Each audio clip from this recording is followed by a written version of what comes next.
About 2 years ago, just before the release of the Book of Boba, I made a video listing every single clone that we know is still alive during the time period of the New Republic. The obvious ones being Boba Fett, Captain Rex, Wolf, very likely Omega from the Bad Batch, and of course the last known clone trooper later in the timeline during the sequels, Kix. But there is another clone that, thanks to the Aftermath trilogy, we know is confirmed to still be alive after the Battle of Endor, Cut Lawquane. Also known as the Deserter, we meet him in the Clone Wars Season 2. He also appears in the Bad Batch Season 1, and it's mentioned in Aftermath that following Episode 6, Cut was still leading a humble life on Seleucami with his wife Sue and their 2 kids. This is kind of surprising given the Imperial occupation of the world during the original trilogy. I imagine it is now New Republic jurisdiction, and they restored any damages done to that planet. But here's a thought. Given Lucasfilm prioritize on-screen content more than the novels, and we know they retcon stuff in the animated shows, is it possible they retcon this detail in Aftermath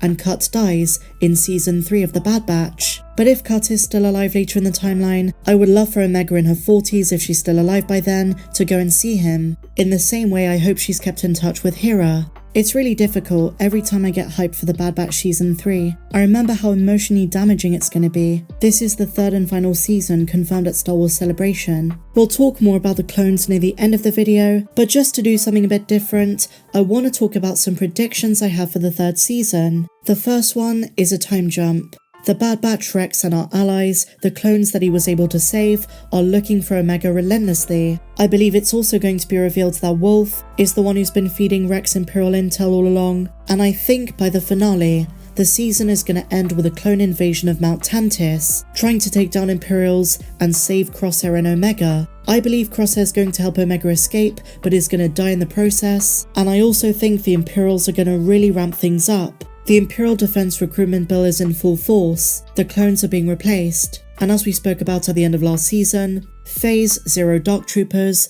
are going to start production on Wayland. They're using not only Crosshair's DNA, but I also think the DNA of Tech as well. If you thought the ending of the Clone Wars Season 7 was sad, I envision something worse at the end of the Bad Batch. And Dave Filoni over the years has gotten us so attached to clones across seasons of the Clone Wars and Rebels and now the Bad Batch. And every time one dies, it's a new heart-wrenching pain, and a different kind of pain. Because as Yoda said, the clones are individuals. Whether it's Fives or Tup, Gregor or Tech, it hurts. And the irony of the story of the Republic troopers is that while they were all physically very similar based on one prototype, their clones, they had some of the most well-developed and written individual traits and attributes that we became so engaged with their stories and personalities. Their humanity and struggle with identity bled into the Clone Wars and now the Bad Batch.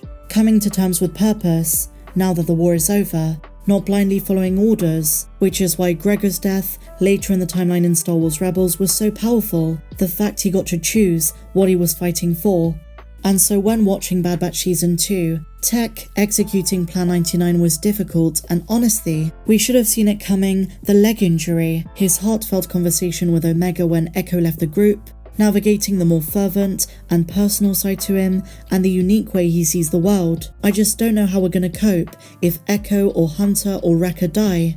And let's be honest, if they do, and I'm sure one of them is going to, it's probably gonna be a sacrifice for Omega and Crosshair. What is truly heartwarming though, is when D. Bradley Baker addresses Tech in interviews.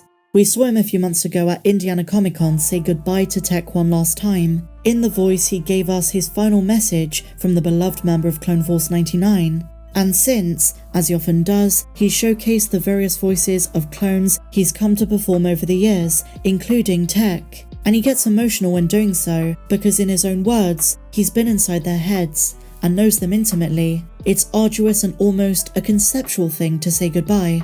These are not characters who ever existed in the real world. These are not ones that he performed as in live action and embodied.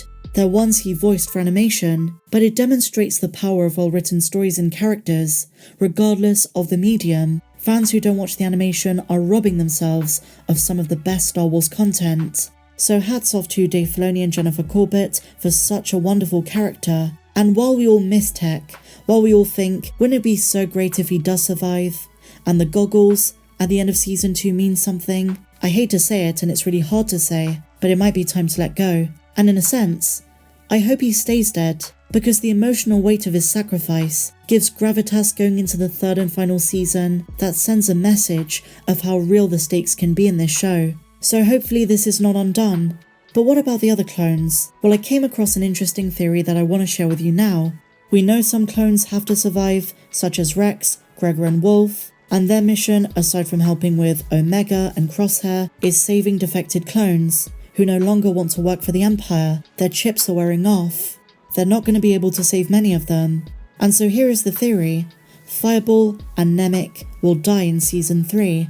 And by Nemik, they don't mean Nemik from Nemik's Manifesto in Andor. They're talking about the clone that we met in Season 2. Season 2 of Star Wars The Bad Batch saw the titular group of genetically mutated clones continuing their efforts to bolster the ranks of the clone resistance movement, founded by Captain Rex. This network rescued and brought together clone troopers who had become disillusioned with the Galactic Empire and decided to fight back. We saw this in Season 1 with Hauser, who made a small cameo in Season 2, but in the second season we actually got to meet several of the rebellious troopers who are joining the cause. On top of Gregor and Echo, and we know Season 3 includes Wolf, we meet Nemik and Fireball, who is not new to Star Wars. Fireball was a clone captain of Gold Squadron during the Clone Wars in Star Wars Legends in the Gambit novels. Given that Gregor survives into Star Wars Rebels and so does Wolf, the most likely to die of this squadron are Fireball, Nemik, and maybe Echo. That'd be the most tragic death.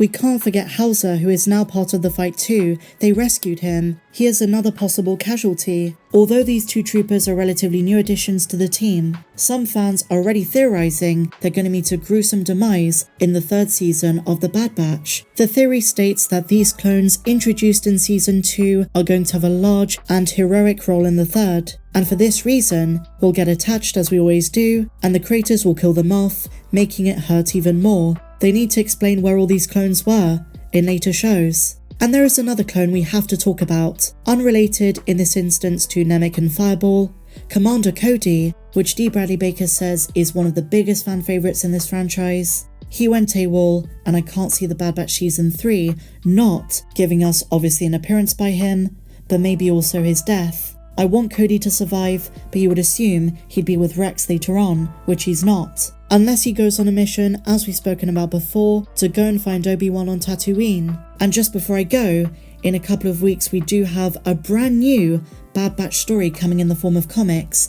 I will be covering it. The story is set before Echo joins the Bad Batch. It's during the era of the Clone Wars. That's going to be a lot of fun to cover, so look out for that video. It ties into some of the other hyperspace adventures that we've seen across the comic series. But what do you guys think? Is Tech dead? Is he alive? What do you make of the theory of these clones dying in Season 3? If you enjoyed this video, please be sure to give me a big fat thumbs up, subscribe if you're new, and I'll see you in the next video. May the Force be with you, always.